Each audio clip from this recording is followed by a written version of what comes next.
ABS-CBN, may good news para sa mga loyal Kapamilya stars sa darating na Christmas event ngayong November 23.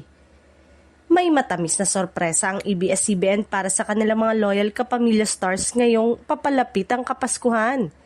Sa nalalapit na Star Magical Christmas 2025, nagaganapin sa November 23. Inaasahang magbibigay ang Kapamilya Network ng espesyal na parangal at mainit na pasasalamat sa mga artistang nananatiling tapat, aktibo at patuloy na naglilingkod sa harap ng kamera sa kabila ng mga pagsubok na pinagdadaanan ng network nito mga nakaraang taon.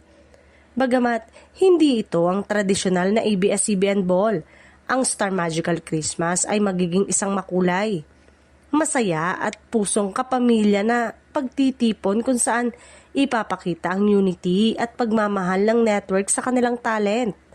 Inaasahan ang pagdalo ng daang-daang artista mula sa Star Magic, mula sa mga baguhan hanggang sa mga matagal nang nagbibigay silbi sa Kapamilya audience.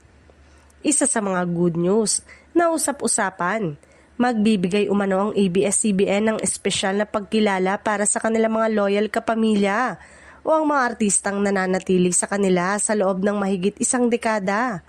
Hindi man lubusang isiniwalat ang mga pangalan. Kumpirmado na kabilang dito ang ilang malalaking personalidad na hindi iniwan ng network kahit sa panahon ng franchise challenge. Kasabay ng event, bibida rin ang mga eksklusibong behind-the-scene footage at performances na magpaparamdam ng diwa ng Pasko. Marami na ring fans ang excited dahil inaasang magpapakita doon ng ilan sa pinakamalalaking love team, established stars at rising artists ng Kapamilya Universe. Sa huli, layunin ng ABS-CBN na ipadama sa kanilang mga artista at supporters na hindi nawawala ang pag-asa at pagmamahalan sa Kapamilya community.